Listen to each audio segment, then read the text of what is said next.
Matur nuwun Pak Wisnu untuk waktu yang diberikan kepada saya yang dipercaya untuk menjadi moderator dalam acara webinar pada saat ini. Sebelum kita masuk dan sebelum saya mempersilahkan Pak Pendeta Daniel untuk memaparkan materi, kalau kita melihat fenomena kenyataan yang belakangan ini terjadi adalah bagaimana isu-isu yang muncul berkaitan dengan akhir zaman gitu ya, tentang apakah ini penggenapan karena banyaknya bencana, termasuk mungkin bencana pandemi, sehingga itu memicu manusia untuk bertanya apakah ini tanda-tanda penggenapan. Nah, oleh karena itu banyak gereja-gereja, para teolog-teolog yang kemudian memunculkan teori tentang eskatologi, tentang akhir zaman yang kadang-kadang satu dengan yang lainnya tidak sama. Oleh karena itu, ini yang akan menjadi pergumulan kita bersama, yang akan kita diskusikan bersama dengan pembicara kita, Pak Pendeta Daniel. Dan oleh karena itu, saya akan membacakan terlebih dahulu biografi beliau Pak Pendeta Daniel ini. Saya mohon izin share screen ya. Ya,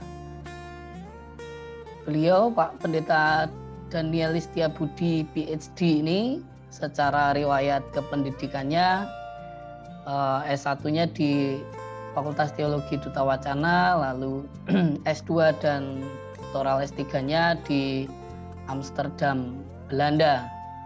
Saya mau menyebut nama universitasnya, tapi kok saya agak belepotan bahasa Inggrisnya gitu ya. Nah, beliau merupakan pendeta dari Sinode GKMI yang ditugas khususkan, diutus untuk menjadi dosen di Fakultas Teologi Duta Wacana.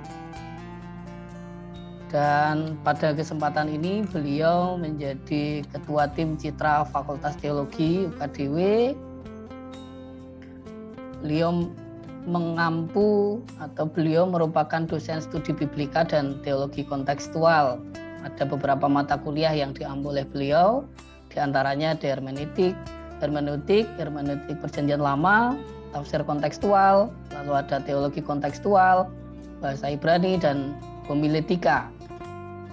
Dan dalam saat yang bersamaan juga saat ini beliau menjadi dosen doktoral di ICRS ya, mengampu mata kuliah interreligius, dosen S3 di ICRS. Selain menjadi dosen, beliau juga menerbitkan beberapa buku dan juga jurnal-jurnal teologi, dan terbitan terbarunya adalah dua hal yang nampil dalam layar Bapak Ibu Saudara, yaitu Teologi Berkat dan Pemberkatan. Lalu kemudian yang kedua, Towards an Enlarged Cross-Textual Reading and Beyond. Nah, kurang lebih begitu. Ya, mungkin itu sedikit biografi yang bisa saya bacakan. Selebihnya kalau ada kesalahan pembacaan, ya saya mohon maaf ya Pak. Dan baik Bapak Ibu, untuk tidak memperpanjang waktu, terlebih dahulu saya sampaikan juga mengenai aturan main dalam webinar pada kesempatan ini. Walaupun tadi sudah disinggung oleh MC, oleh Pak Wisnu, tetapi akan saya ulangi lagi bahwa selama pemaparan berlangsung, kepada seluruh peserta diharapkan untuk bisa menonaktifkan audio sampai pada kesempatan nanti diskusi tanya jawab. Jadi pemaparan materi terlebih dahulu, baru nanti diskusi. Baik, itu saja. Dan Bapak Ibu yang barangkali akan berkomunikasi dengan peserta yang lain bisa menggunakan kolom chat dengan direct chat ya. Baik, untuk selanjutnya monggo kami persilahkan kepada Pak Daniel untuk bisa memaparkan materinya.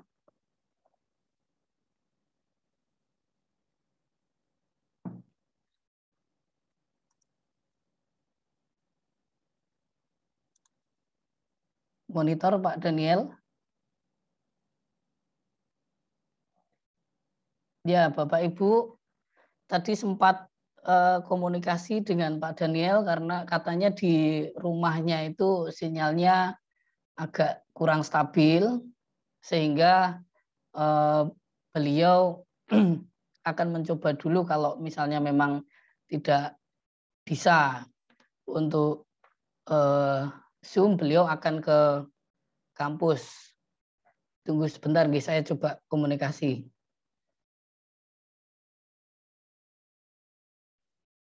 Daniel sudah co-host.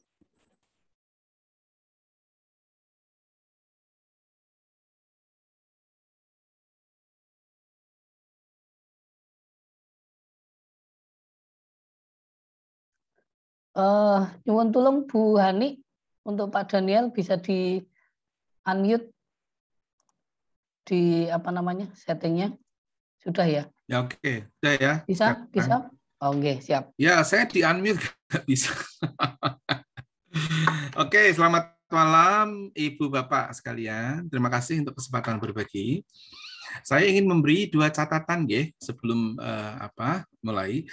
Yang pertama, bahannya nanti akan diterima setelah saya presentasi.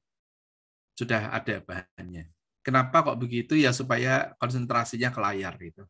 Karena kalau dikasih duluan nanti Anda Bapak Ibu tidak konsentrasi di layarnya ya. Jadi bahan sudah ada, sudah ke Pak Pendeta Didik, nanti bisa dibagikan.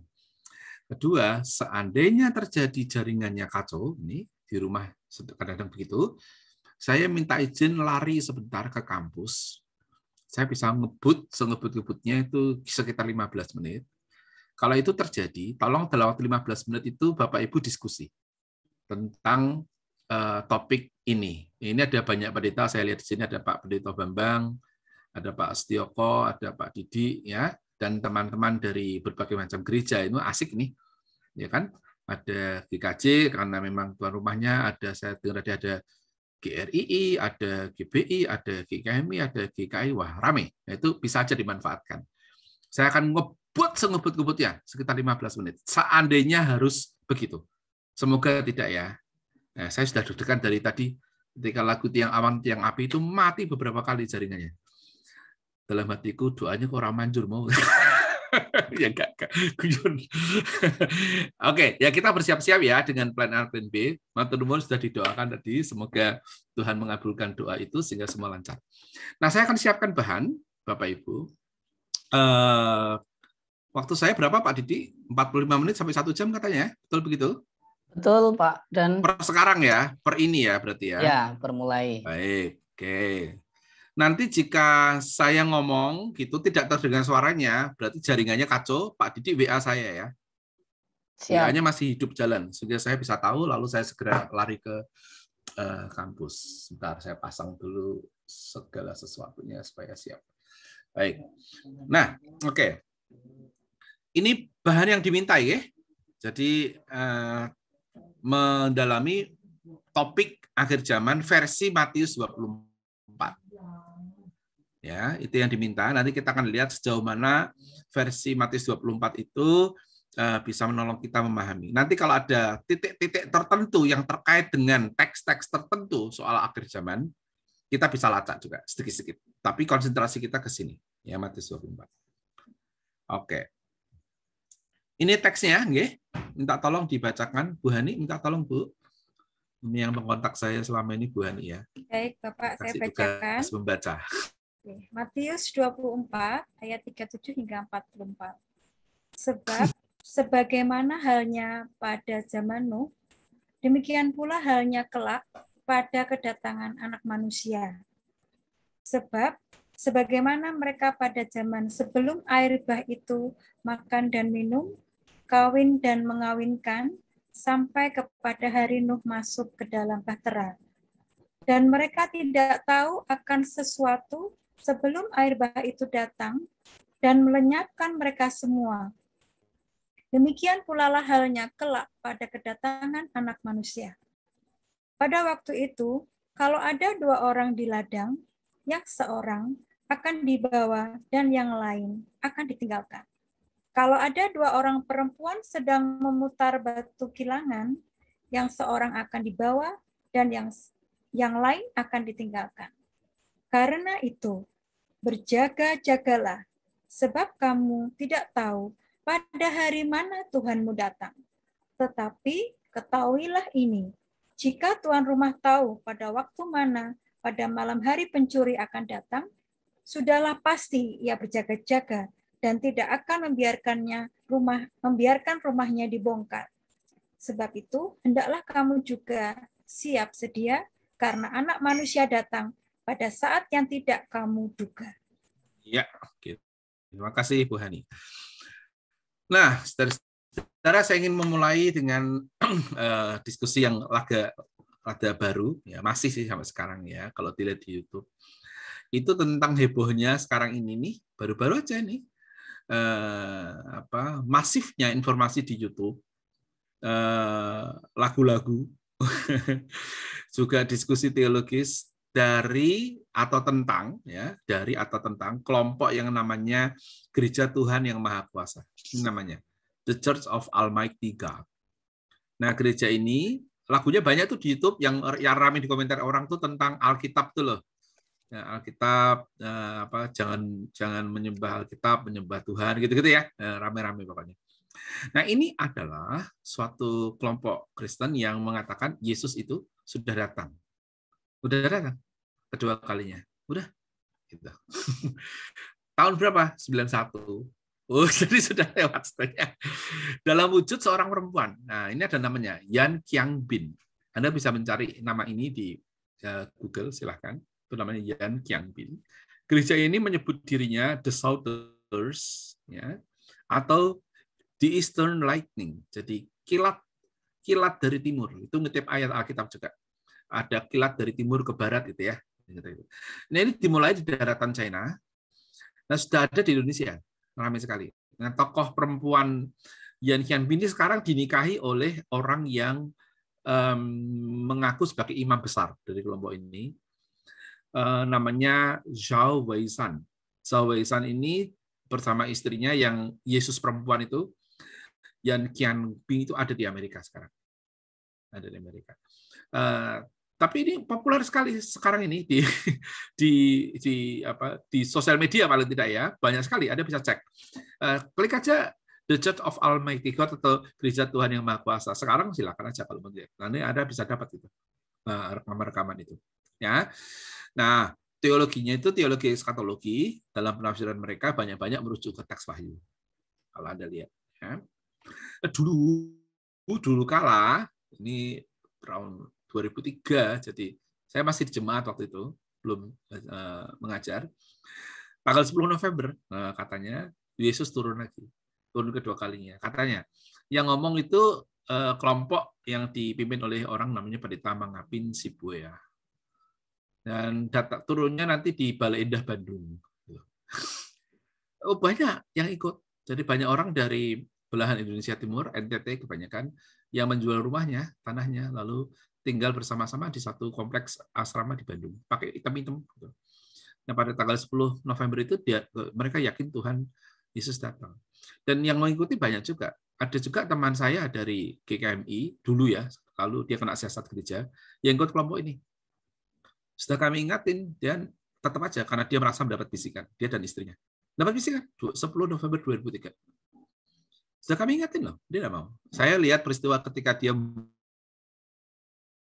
kembalikan ke gereja di tempat di mana waktu itu saya khotbah. Jadi saya berkhotbah di suatu gereja, tidak usah tahu kotanya, tapi Jawa Tengah Utara. Pada waktu itu Sabtu, dia datang sedang konflik dengan majelis dan pendeta setempat. Dia juga pendeta di salah satu di gereja itu. Dia bawa toganya. Saya lihat itu adegan itu. Wah, gila, ini nekat. Nah, karena dia yakin mendengar bisikan, lewat. 10 November 2003 udah lewat berapa tahun yang lalu. Ya.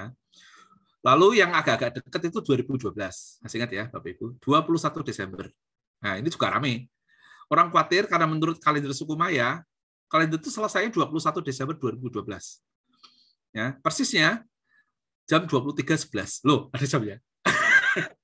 Itu semakin ramai, Bapak Ibu, karena mereka meyakini ya ada energi yang mengalir ke bumi dari titik pusat galaksi Bima Sakti akan terganggu ya, sehingga merusak keseimbangan mekanisme vital bumi dan tubuh semua makhluk hidup termasuk manusia. Itu terjadi pada akhir kalender itu perhitungannya, dan itu adalah tanggal tadi. Tanggalnya itu ini, 21 Desember. Maka semakin ramailah kita karena ada filmnya. Jadi Hollywood juga pintar itu. Begitu orang takut 2012 dibuatlah film 2012. Mungkin Anda ada yang lihat film itu. Jadi ada filmnya, ada penelitian ilmiah soal ilmu perbintangan, ya, astronomi, sampai ilmu ramalan bintang, astrologi. Jadi astronomi, astrologi main semua, tambah penelitian historis tentang kalender suku Maya, plus ya film-film begini, rame. Nah, reaksi orang macam-macam, Bapak Ibu. Ya. Ada yang menganggap hari itu hari kiamat, ada orang yang percaya sampai takut, ada yang tetap mantap, dingin, rasional, ada yang cemas, ada yang gini, kayak bener, kayak ora ya, gitu. Ya. Nah, di tengah-tengah inilah saya pesan ke toko buku penerbit Taman Pusaka Kristen. Saya punya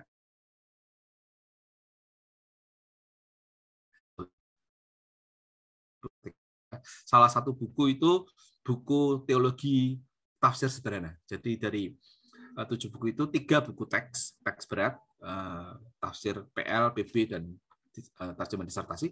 Tapi yang beberapa itu ringan-ringan. Nah, ini termasuk yang ringan. Yang Pendulang Sabda ini kumpulan 15 artikel teologi sederhana. Nah, 2 di antaranya isinya akhir zaman. Saya pesan ke TPK, milik GKJ kan, TPK. Saya pesan ke Bu Marta waktu itu. Bu Marta itu pembimbingnya, Bu. Ini harus terbitnya menjelang 2012, Bu. Kenapa? Ya, kita kan walaupun teologi, pendeta kan tahu bisnis. Gitu ya. Orang pada takut toh. Nah, buku ini kalau Ibu ikuti saran saya, harus terbit menjelang itu, Bu. Nanti kan laris. Karena orang pada takut. Bener. Jadi rupanya feeling bisnis saya tuh jalan juga itu. Dan saya bilang gitu ke TPK ya. Enggak ada untuk saya sih yang enggak ada anunya, royalti kan biasa aja 10% kita jual. Tapi TPK diuntungkan dengan ini. Lalu GKI Jateng meminta izin, bolehkah 2 artikel dari buku itu tuh diambil oleh mereka menjadi buku mininya GKI Jateng, disebarkan gratis ke seluruh gereja GKI Jateng. Saya bilang boleh aja, nggak apa-apa. Memang tujuannya juga menyiapkan orang menghadapi kayak gini kok. Dan waktu itu menjelang tahun 2012 itu, saya ingat saya ceramah soal akhir zaman, teks yang dipilih tapi bukan yang ini ya. Anda kan memilihnya kan Matius kan, biasanya diminta tuh Wahyu, biasanya, atau Lukas. Itu saya ceramah di cukup banyak tempat, GKI, GKJ gitu. Kadang-kadang di antar gereja, yang di Wonosobo itu GKI yang menyelenggarakan, yang datang teman-teman dari banyak gereja. Terutama nih, saya lihat tadi ada teman-teman dari gereja Pantai Kostal. Ya. Ini topik yang sangat digemari di kelompok gereja Pantai Kostal. GKJ kan jarang.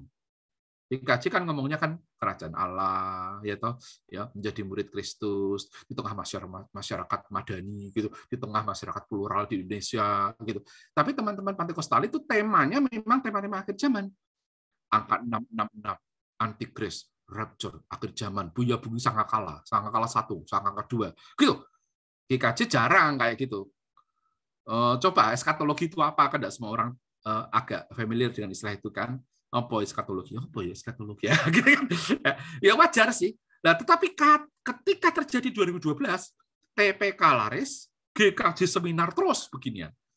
Ya masih ingat teman-teman pendeta GKJ terutama itu meminta juga seminar bersama di LPPS.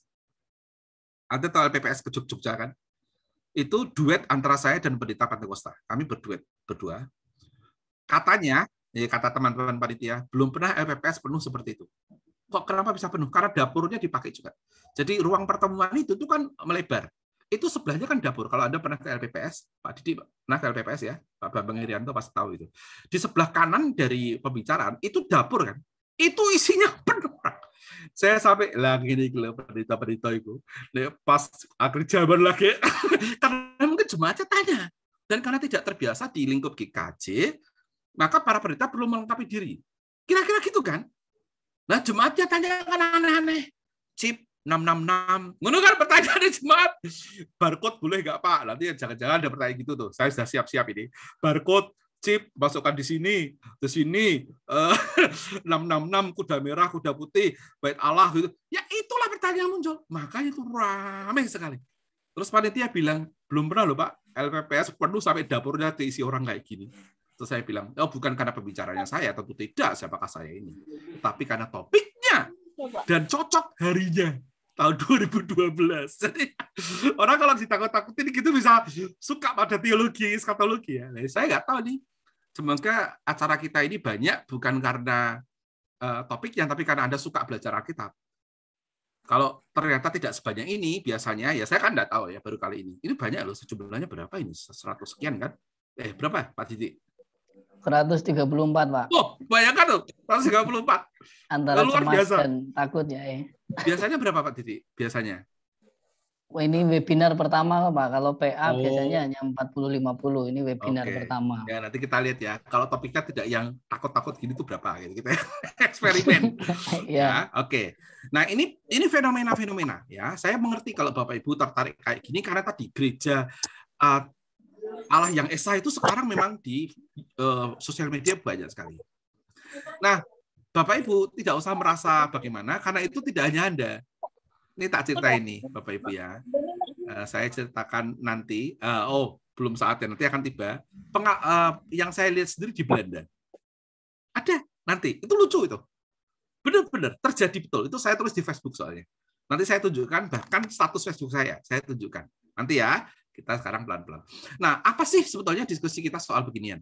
Itu namanya, Bapak Ibu, diskusi tentang eskatologi. Nih ya, nih. Eskatologi itu eskata, ta eskata, bahasa Yunani itu hal-hal terakhir. Logi ya ilmunya. Kalau refleksi kritis tentang Allah namanya teologi. Ya, refleksi kritis tentang Kristus namanya kristologi. Refleksi kritis tentang gereja namanya eklesiologi. Bicara-bicara soal Roh Kudus namanya pneumatologi. Ngomong-ngomong tentang hal akhir-akhir ini, yang akhir-akhir gitu, eskata namanya, ilmunya namanya eskatologi.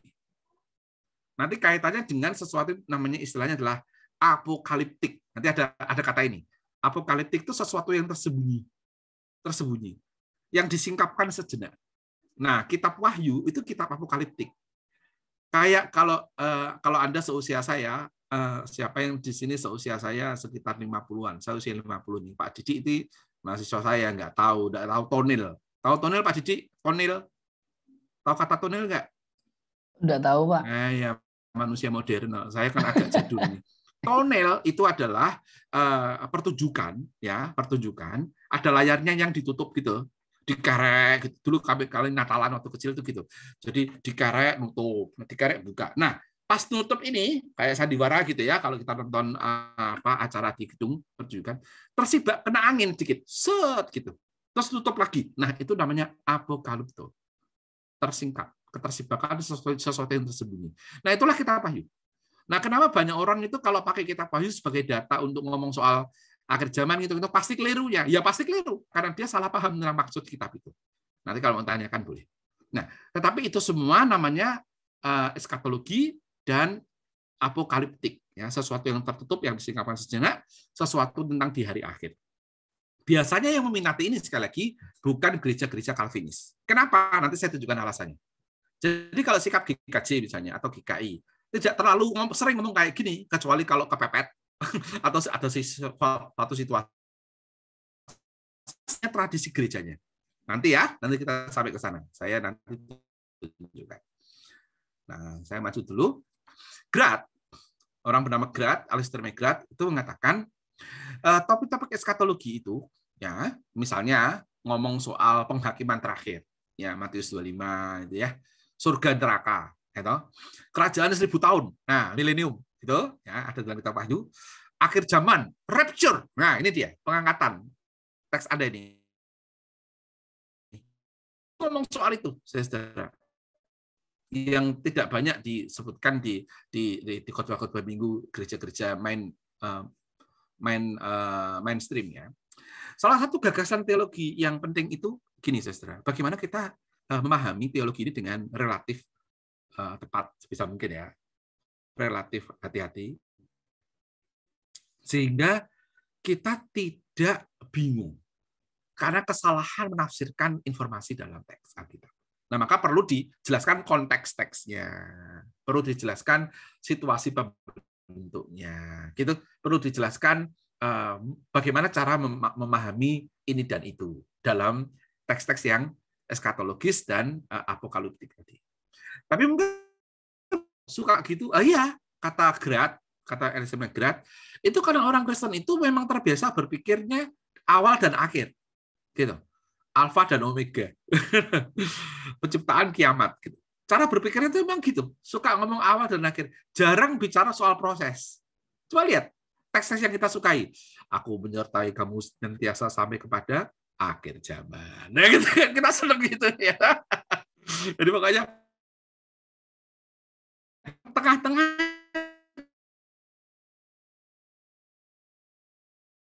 tapi inilah yang terjadi terutama di Kristen Protestan di Amerika abad 19. Ini penelitian sejarah dari Alistair McGrath.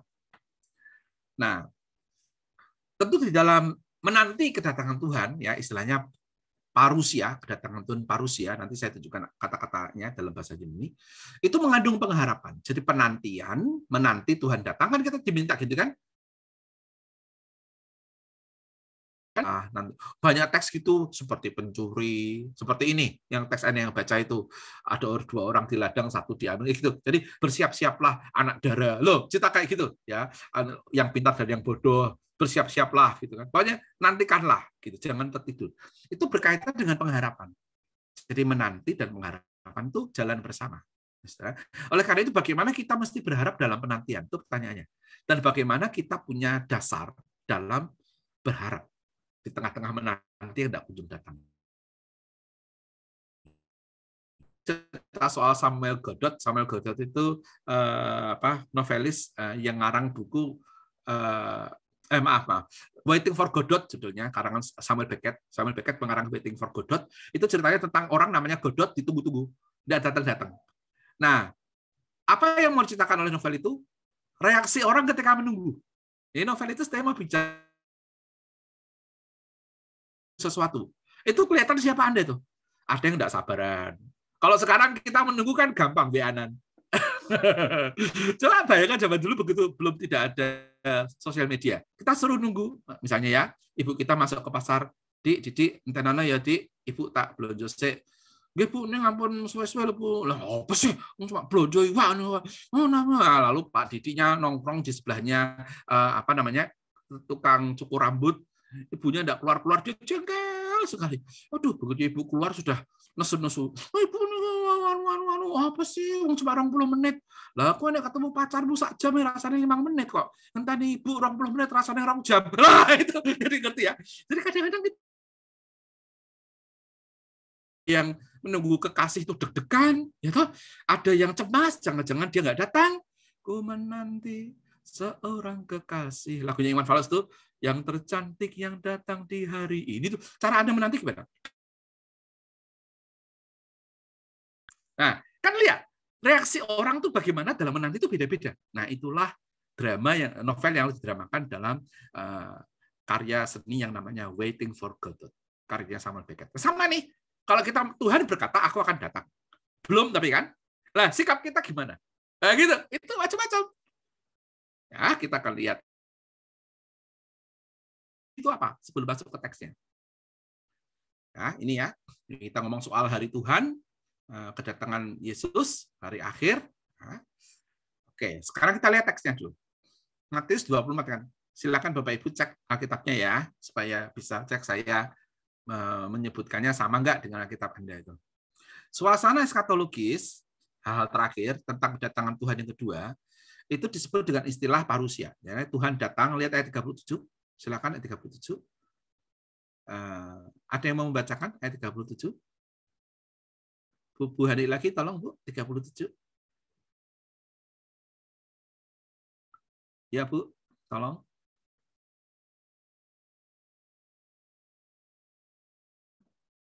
Monitor Bu Ani. Atau Pak Didi bisa juga. Ya, siap. Ayat 37 ya Pak. Sebab sebagaimana halnya pada zaman Nuh, demikian pula halnya kelak pada kedatangan anak manusia. Nah, oke, kedatangan anak manusia itu namanya parusia. Ya, jadi ini konteksnya jelas bahwa ini tentang parusia. Sebagaimana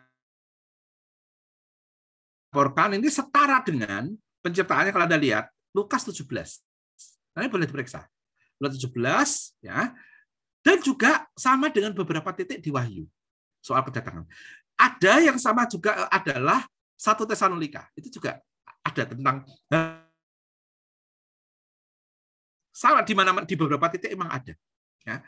Nah, yang menarik itu Anda lihat pasal 24 sampai 25 itu diapit oleh beberapa pasal yang memberi suasana tegang. Lihatlah mulai pasal 21. Ini kalau kita baca Alkitab, perikopnya kita perhatikan.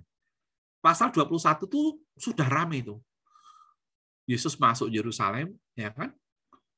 Palmarum, Hosana itu Hosana, lalu dia masuk dan menyucikan bait Allah. Ya, oh, bait Allah dihancurkan tuh. Bayangkan aja tuh. Kok bait Allah, orang yang dagang di porak-porandakan, hancurkanlah bait Allah ini dalam waktu 3 hari aku bangunnya kembali, gitu kan. Wah, itu dianggap penghinaan. Lalu meningkat tajam kritiknya dengan orang-orang Farisi. Setelah itu pasal 24-25 kita ini, ya, termasuk tentang pengadilan terakhir itu, lalu pasal 26 ada rencana membunuh Yesus. Nah, jadi ini perikopnya itu memang perikop yang diapit oleh ketegangan. Nah, sekarang kita lihat ayat pasal 24. Ayat 38 dan 39.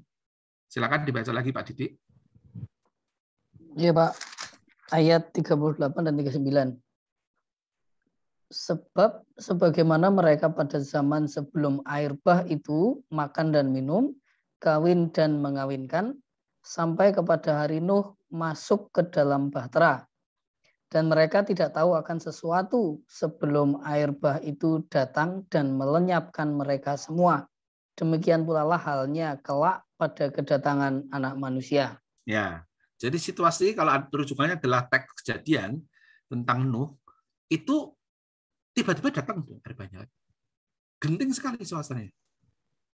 Ada versi yang Nuhnya mengingatkan orang, ada yang gitu kadang-kadang ya kalau kita lihat versi guru sekolah minggu, Nuhnya paling baik, orang paling benar, yang lain kacau-kacau gitu kan, penuh dengan kejahatan. Allah lalu merasa dunia kok kayak gini, manusia kok kayak gini, lalu mau dihabisin dengan air bah. Suasananya itu genting. Tiba-tiba datang. Bahasa yang dipakai itu tingkap-tingkap di langit dibuka gitu. Itu karena pemahaman mitologinya di atas langit itu air. Pemahamannya gitu secara mitologis ya. Tentu kita harus menghormati kekunoan pandangan ini ya. Sekarang yang kita cari ya nggak ada airnya. Itu cara berpikir mereka pada waktu itu. Turun berujuk gitu airnya. Nah, lalu terjadi. Genting, nggak ada yang tahu. Nah, seperti suasana kayak gitulah nanti kalau anak manusia itu datang. Jadi nobody knows. Tidak ada yang tahu. Suasana selalu dalam suasana kegentingan tertentu. Nah, ayat 40 sampai 41 yang Anda pilih ini pasal 24, itu rujukannya adalah teologi rapture. Silakan dibaca Pak Didi. Pada waktu itu, kalau ada 2 orang di ladang, seorang akan dibawa dan yang lain akan ditinggalkan. Kalau ada 2 orang perempuan sedang memutar batu kilangan, yang seorang akan dibawa dan yang lain akan ditinggalkan. Nah, ini ya filmnya judulnya Left Behind. Pernah nonton film ini? Ini film Kristen itu. Judul Left Behind, tertinggal. Itu ya teksnya ini. Ini dan biasanya kaitannya dengan Tesalonika. Jadi ada orang di ladang sama-sama, satu diangkat, satu ditinggal gitu ya. Ada kayak gini. Nah, itu kalimatnya tekanannya adalah pada kalian harus siap. Karena parusia kedatangan itu tidak tahu kapan. Kata yang dipakai moi, ya ini maaf tapi bahasa Yunaninya barangkali perlu diucapkan supaya tahu. Itu artinya kalian menjadi, ya kata gineste menjadi, itu present tense. Sekarang ini siap. Jadi kamu tidak tahu kapan datangnya, tapi yang kamu harus lakukan sekarang itu siap. Berjaga lebih baik daripada menduga-duga. Nah, dulu kala itu waktu saya remaja lah katakanlah. Saya pernah dapat cerita ini. Saya dengar cerita ini dari seorang evangelis, orang IKMI, namanya Andreas Kristade, orang Semarang. Tahu Pak Andreas Kristade? Terkenal sekali kan di Semarang, Kristovirus. Pak Andreas sekarang ada di Amerika, kalau nggak salah di Boston. Tapi Anda bisa cek aja dia dengan mudah, Anda bisa WA dia dengan mudah. Kalau Anda tidak yakin cerita saya ini. Nah, cerita yang saya dengar di masa remaja. Ceritanya tuh lucu, menurut saya itu lucu. Jadi Pak Andreas ini, dia kan penceramah tuh, pengkhotbah penceramah, ya, orang di mana-mana. Waktu itu ramai cerita kayak gini nih, orang diangkat, ditinggal, ada 2 orang, 1 diangkat, 1 ditinggal, gitu. Akan ada gitu. Dan ada suasana teologi rapture, pengangkatan, yang memengaruhi beberapa kelompok persekutuan doa di Indonesia. Itu kiranya. Di tahun, saya nggak berani nyebutin tahunnya persis, tapi saya remaja waktu itu. Saya dengarnya juga saya remaja kalau ini. Pak Andreas cerita, dia diundang ke Bandung, dari Semarang nih. Dia sama sopir 1 dari Semarang ke Bandung. Berangkat malam. Betul ya? Kalau supaya sampai pagi Bandung kan berangkatnya malam. Lewat daerah hutan. Apakah Las Roban atau apa? Di tengah-tengah itu, jadi sudah malam, ini berangkatnya malam, dari Semarang agak sore gitu, di hutan itu sudah malam. Pak Andreas itu duduknya di kursi di bagian tengah. Jadi sopirnya kan di depan, kanan depan kan, dia di tengah. Sopirnya ini berhenti, grek gitu di pinggir hutan. Nah, Pak Andreas terbangun gitu, karena mesinnya mati. Terus dia lihat, nun sewu cek lagi, sopirnya pipis. Terus dia, oh iya ya, aku juga pengen pipis, kata dia gitu. Jadi sopir itu buka pintu sebelah kanan pipis di hutan. Pak Andreas buka pintu sebelah kiri di tengah. Dia juga buang air kecil. Sopirnya karena buang air kecil duluan, selesai duluan, ya kan? Masalah sopir itu kembali ke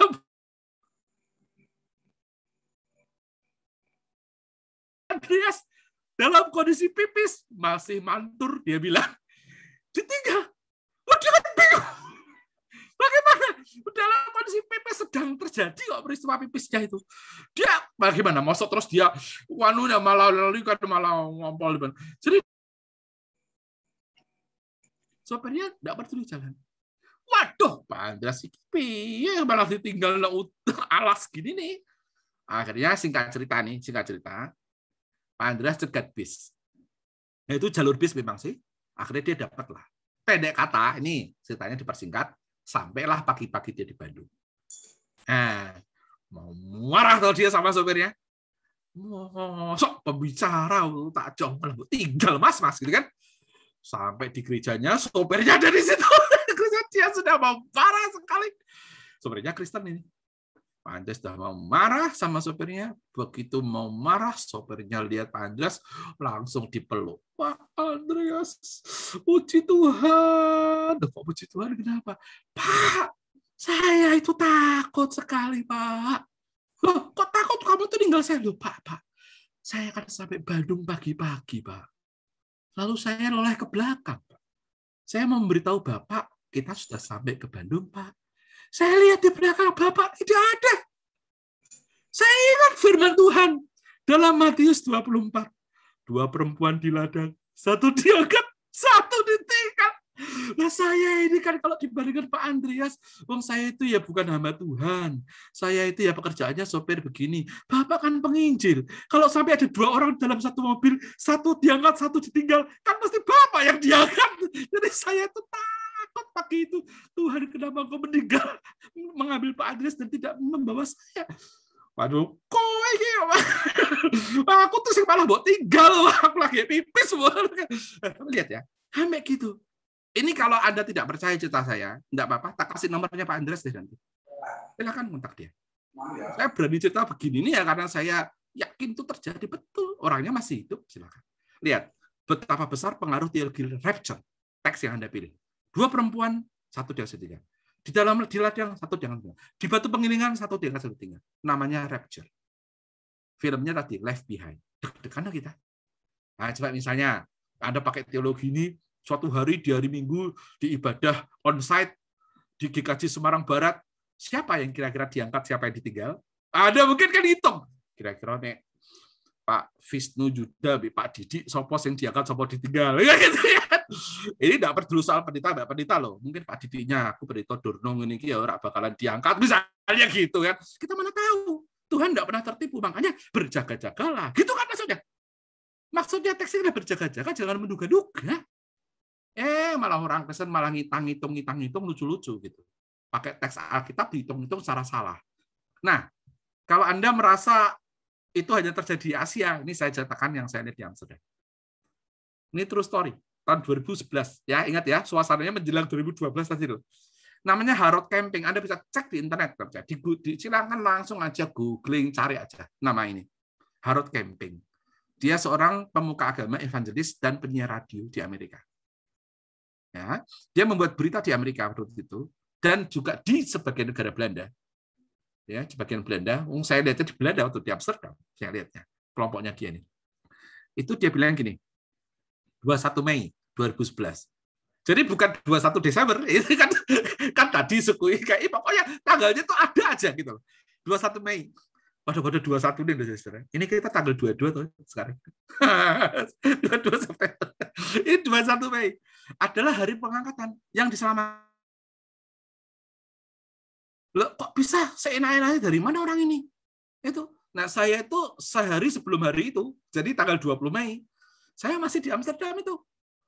Saya masih ingat saya waktu itu jalan, saya kira saya belanja makanan untuk hari-hari di daerah Central Station Amsterdam. Nah, itu saya lihat ada beberapa orang pakai baju putih bernyanyi-nyanyi di tengah kota loh, pakai spanduk brosur dan pakai bintang David Star. Nari-nari gitu. Nah, kalau di Belanda kan bebas ya. Agama boleh, pokoknya enggak ganggu orang gitu aja. Wah, itu mereka begitu rupa. Ya, lo ditonton di film orang. Ya, sama saya foto nih, jepret. Gitu. Nah, kenapa lah? Ini bisa status Facebook. Saya menulis status Facebook nih. Ini saya tulis nih. Di Amerika lagi rame ramalan kiamat tanggal 21 Mei. Hehehe, saya bilang. Ya. Kalau ada mahasiswa teologi ikut-ikutan resah, saya hampir yakin tafsir PB-nya pasti tak pernah lebih dari C. Wah, ini saya nggak tahu Pak Didi waktu itu masih kuliah nggak? Tahun 2011. Tahun semester berapa Pak Didi? Saya belum masuk, Pak. Oh, belum masuk 2013. Ya? Oh, ya, belum masuk. Ini berarti kakak-kakak kelasmu ya. Iya. Itu dalam waktu hitungan menit, Facebook ini langsung dapat komentar. Sehingga 42 komentar. Tapi pertanyaannya kan gini, kok bisa dia tentukan 21 hari pengangkatan Matius 24? Nah, ini logika ini. Anda boleh ketawa, tapi inilah caranya kami menjelaskan. Dia yakin Tuhan Yesus disalib itu 1 April tahun 33. Dia bilang itu nih. 1 April tahun 33. Dia kan berpikirnya gini, Tuhan Yesus itu 33 tahun. Benar kan pikirnya kan? Nah, nanti saya tunjukin ya kesalahan cara berpikir ini. Tahun 2011 itu 722.500 hari sampai 21 Mei 2011. 722.500 hari. Angka itu adalah kuadrat dari, ini camping, jangan tanya saya kenapa dia punya ini ya. Ini tak kasih tahu aja. 5 kali 10 kali 17. Lah, kok kenapa angka itu? Dia bilang gini, 5 adalah angka penebusan. Jangan tanya saya, apa teologinya 5 kok penebusan? Gak ngerti aku, walaupun aku dosen teologi. 10 adalah angka kesempurnaan. Ya kan? Oh, konsep Jawa 9, bukan 10. Katanya. Tapi ini pokoknya dia gitulah. 5 itu penebusan, 10 kata dia kesempurnaan, 17 itu surga. Loh, jangan tanya saya kenapa dia bilang gitu. Nanti kalau ada pertanyaan kayak gitu, suruh jawab Pak Didi aja. Saya nggak tahu kenapa 17 kok bisa surga. Tapi 5 kali 10 kali 17 adalah cerita di mana Yesus membayar semua. Kenapa ya ada yang percaya lah Bapak Ibu? Ada yang percaya. Gitu. Jadi orang bisa tetap ada mengikuti camping. Nah setelah kelewat, apa jawabannya? Oh, bisa saya salah, bisa Tuhan merevisi. Nanti saya bisa punya cerita salah seorang tokoh, saya nggak mau sebut namanya, yang mengaku dipanggil Tuhan pada hari H jam J, ternyata kelewat. Kelewat, sudah sediakan peti mati. Ketika ditanya oleh pengikutnya, jawabannya, direvisi. Enak men ya jawab ya. Revise it, direvisi. Wah ini kita repot urusan sama kelompok gini nih. Angkanya mereka sebut-sebut sendiri, ngitung-ngitung sendiri, kalau kelewat revisi. Padahal kita tahu tak seorang pun tahu kecuali Bapak ya kan. Kalau kita yakin gini mestinya tenang. Anehnya tetap aja orang Kristen rame, sehingga buku Mendulang Sabda rame tadi itu. Sehingga ceramah di LPPS rame itu. Sehingga film 2012 ya ada sambil takut-takut gitu kan. Padahal udah jelas Yesus mengatakan nobody knows kecuali Bapa. Itu kira-kira aneh ya. Kenapa ya? Tapi kata Begrad orang Kristen suka ngomong awal akhir itu. Itu. Nah, sekarang saya tunjukkan kenapa kok camping langsung bisa dikatakan salah oleh mahasiswa semester 1. Nih. Kalimat ini aja oleh mahasiswa semester 1 Fakultas Teologi langsung tahu bahwa Mas Camping, Om Camping ini rada tidak belajar teologi historis. Yesus katanya disalib pada tahun 33. Nah, itu berarti dia menganggap tahunnya Tuhan Yesus lahir tahun 0. Ya kan? Betul nggak? Kemudian 33 toh, tahun 0. Saya tanya ke Bapak Ibu dulu sebelum menjawab. Saya matikan dulu. Tuhan Yesus lahir tahun berapa ya? Mari Bu Ani, tolong Bu Ani. Gusti Yesus itu loh. Malam kudus sunyi senyap ya, dulu nggak ada lagu itu ya. Kita nggak tahu apa yang dilakukan malaikat di padang Efrata. Tapi tahun berapa Bu kalau ditanya gitu? Tahun. Bu, loh, Ibu Natalan kok nggak tahu kapan Tuhan Yesus lahir? Terus pun di tahun. Nah, bingung ya Bu ya. Apakah di Alkitab ada tanggalnya? 25 Desember gitu. Nggak ada ya, Bu. Lah kok kenapa gereja kok 25 Desember? Kalau gereja yang lain tuh 6 Januari itu beda-beda.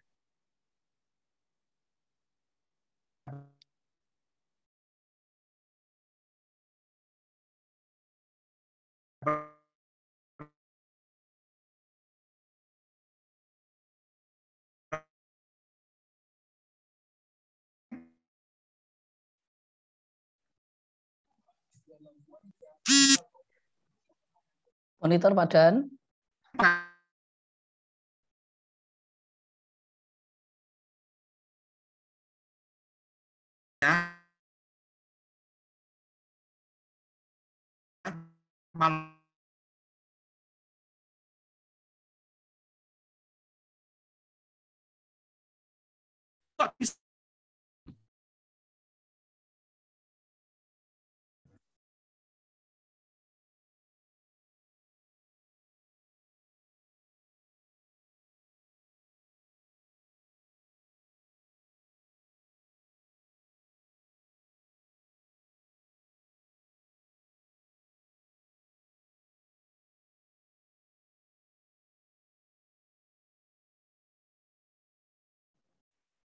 Ya, Bapak Ibu mohon maaf sinyalnya Pak Dan agak trouble. Barangkali sambil menunggu ada yang sudah kepingin untuk mendiskusikan sesuatu materi yang pengen apa ya berkaitan dengan tadi ya sudah disampaikan sedikit banyak cukup banyak sebetulnya. Barangkali ada hal-hal yang sudah mulai muncul dalam benak untuk bertanya, bisa disampaikan dulu atau bisa mendiskusikan apa.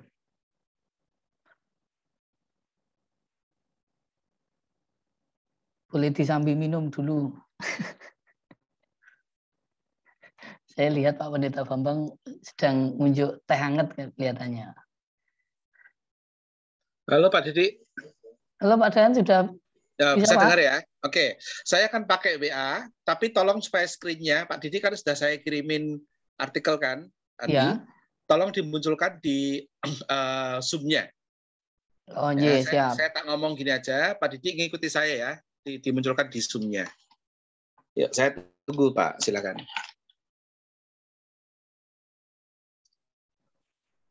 Bisa dilanjut yang tadi dulu Pak, sebelum apa? Sebelum lanjut materi tadi kan sempat Pak Daniel menyampaikan diskusi tentang Yesus lahir dan sebagainya, Ya, karena ya. sejak di situ sudah terputus. Saya ulangi itu Pak Didi. Ya, sambil saya siapkan. Ya, baik. Jadi saudara saya ulangi. Camping itu polos-polosan menganggap Yesus lahir pada tahun 0 sebelum Masehi. Ya. Itu pasti tidak betul. Karena kalau kita bicara sejarah, ya, ada satu tokoh yang dicatat dalam cerita Injil bertemu Yesus itu yang matinya sebelum tahun 0. Tokoh itu namanya Herodes. Bapak Ibu ingat ada Herodes Agung dalam Matius. Kebetulan kita juga sedang bahas kitab Matius ya. Herodes Agung yang bertemu dengan orang Majus. Ya, suara saya kedengaran ya Pak Didi ya? Masuk Pak. Ya, Herodes Agung itu dalam sejarah matinya itu tahun 4 sebelum Masehi. 4 sebelum Masehi. Nah, pada waktu dia mati, kan Yesusnya sudah lahir kan? Wong Herodes Agung itu memerintahkan supaya bayi-bayi di bawah umur 2 tahun dibunuh. Ya kan? Lalu kan Yesus kecil dibawa oleh ayah ibunya ke Mesir. Itu berarti kalau ditanya kapan Yesus lahir, sangat mungkin adalah maksimal ya 2 tahun sebelum kematian Herodes. Karena ketika Herodes mati kan Yesus turun kembali dibawa dari Mesir menuju ke Israel.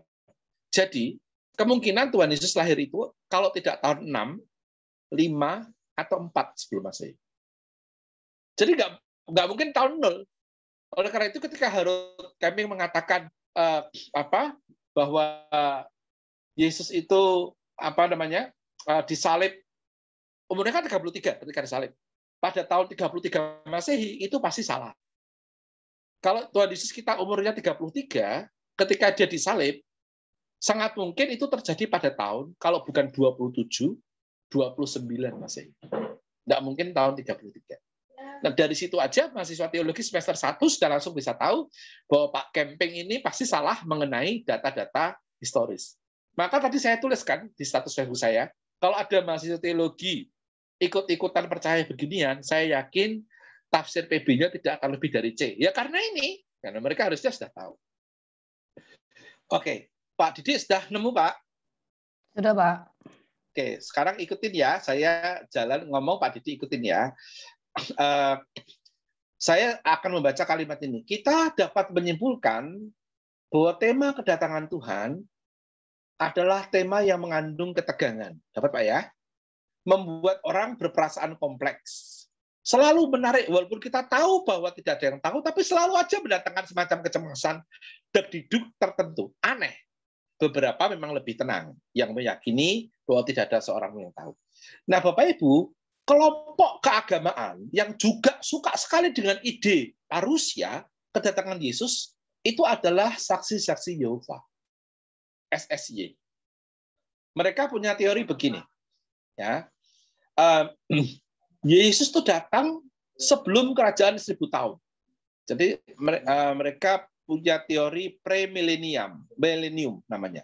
Akan ada perang Harmagedon di bumi, lalu Kristus datang memerintah 1000 tahun lamanya didampingi oleh, ini teologinya Sang Yehova ya, 144.000 orang pilihan yang masuk surga. Angka 144 itu ada di kitab Wahyu.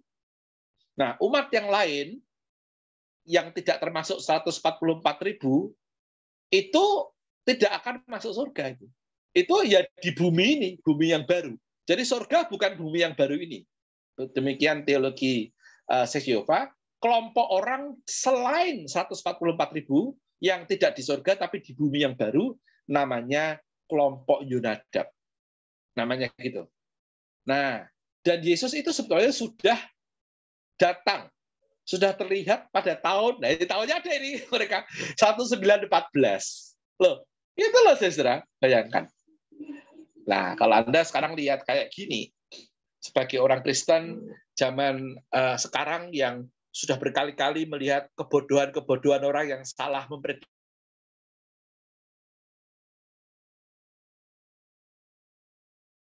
Nah, topik kita ini, ya, kan hidup benar di akhir zaman itu kan tema Anda ya. Topik kita ini terhisap pada diskusi tentang teologi pengharapan.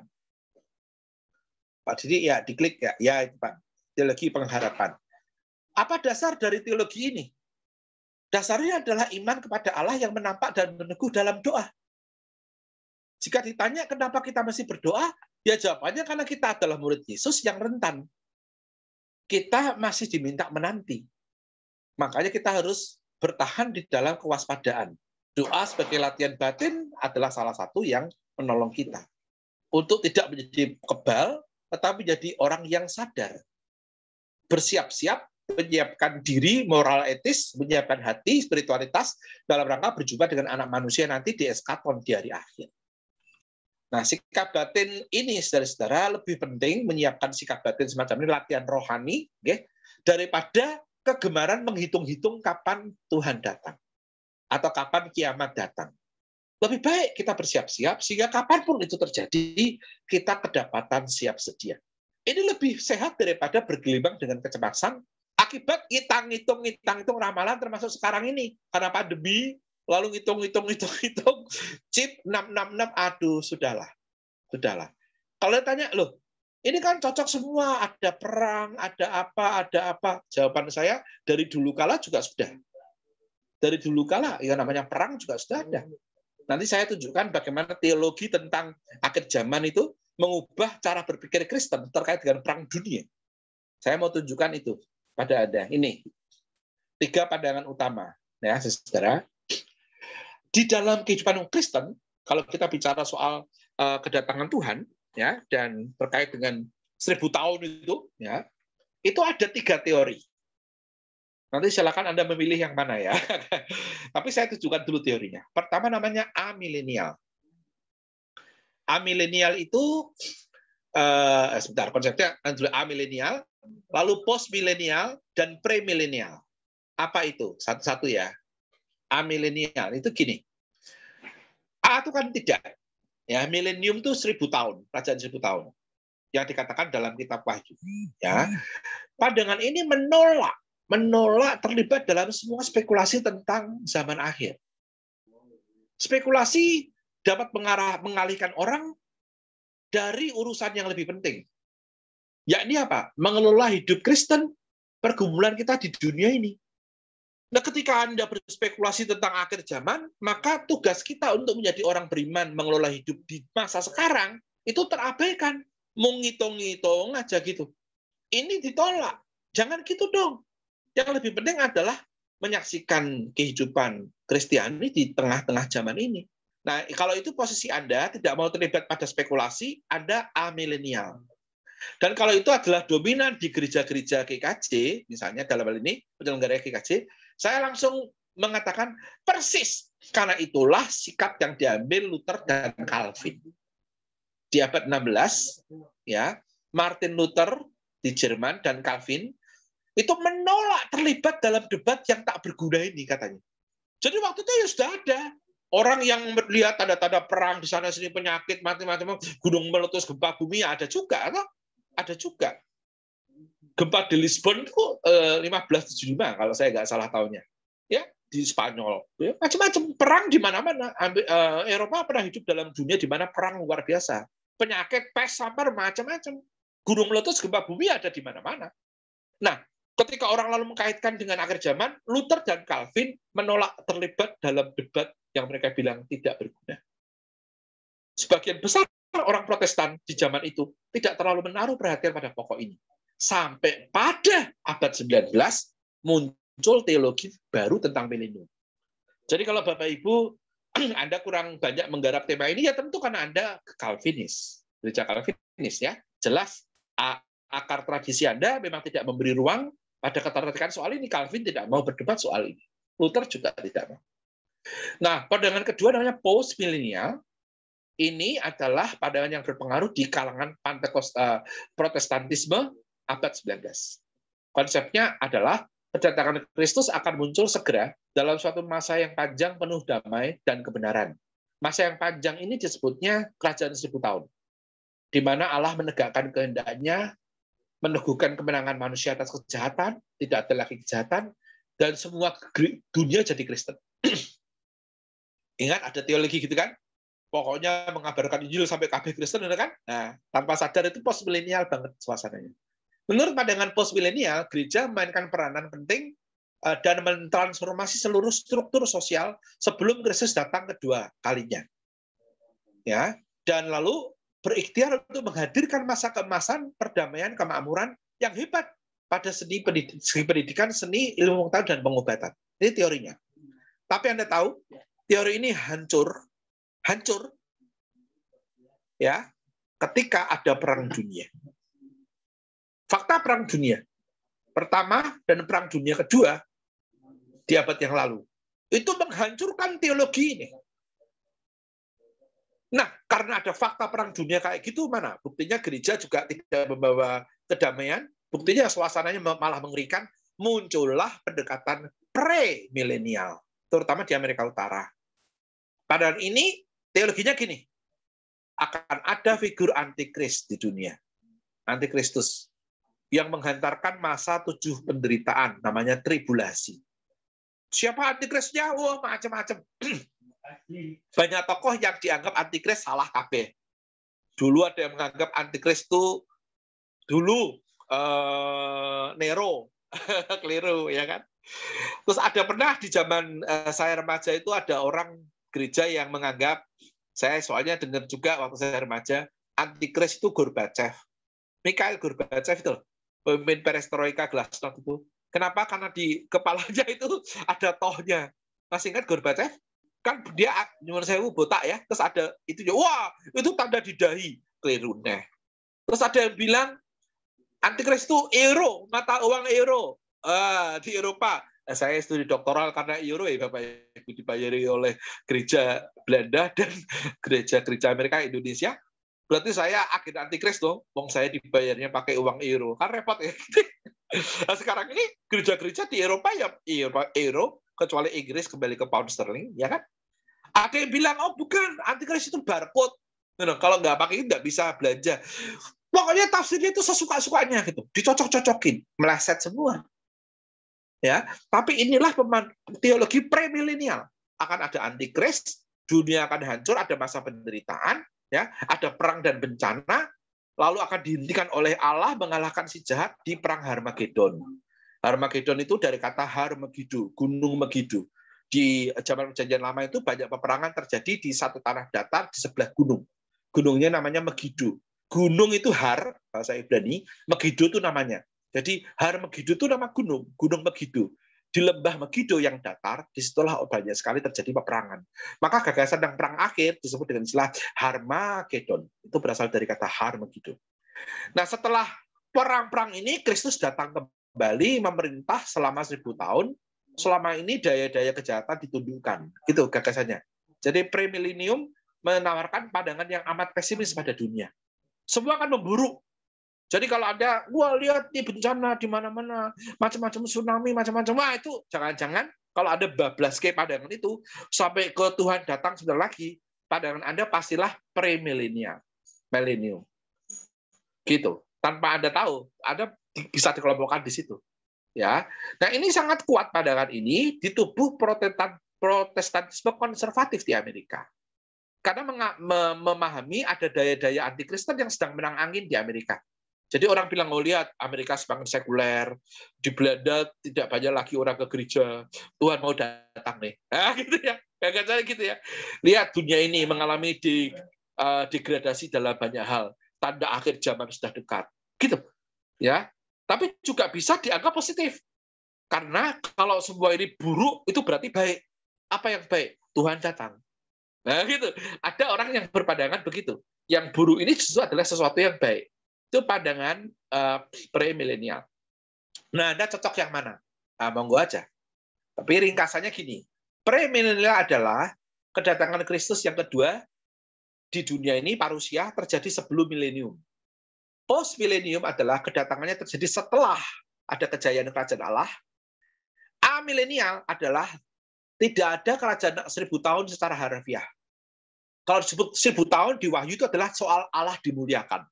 Bukan soal 1000 tahun betulan. Gitu. Baik setelah maupun sebelum kedatangan Kristus, yang kapan itu datangnya kita tidak perlu tahu, itu bukan sesuatu yang harfiah. Ya, itu hanya ungkapan kitab Wahyu mengenai Tuhan yang berdaulat. Gitu aja. Kalau Anda itu tidak mau menentukan kapan dan tidak mau banyak terlibat dengan ngitung-ngitung begitu, maka pandangan Anda adalah amilenial. Nah, yang harus Anda ingat adalah hal-hal kayak gini, pemasangan 3 posisi tadi bisa salah kaprah kalau Anda tidak memahami maksud Injil Lukas tadi, soal rapture tadi, agar waspada, atau Anda menyalahpahami kitab Wahyu. Nah, yang terakhir itu ada referensi, Bapak Ibu. Anda bisa lihat, itulah yang tadi saya katakan. Ada Alistair McGrath, lalu ada artikel ada 2 dari 15 artikel di buku Mendulang Sabda. Kalau Anda mau tertarik soal yang milenial itu ada di bukunya Eugene Boring dalam bahasa Inggris. Ada 2 buku dalam bahasa Indonesia menurut saya sangat baik untuk dipertimbangkan, dari Romo Suharyo, sekarang Uskup Jakarta. Romo Suharyo itu dosen PB di Kentungan, sudah kitab Wahyu, dan ada pendeta GKI, sekarang sudah master, dulu waktu masih SDH waktu itu mengarang teologi ketabahan dalam kitab Wahyu. Oke, itu pancingan materi saya, Pak Didi.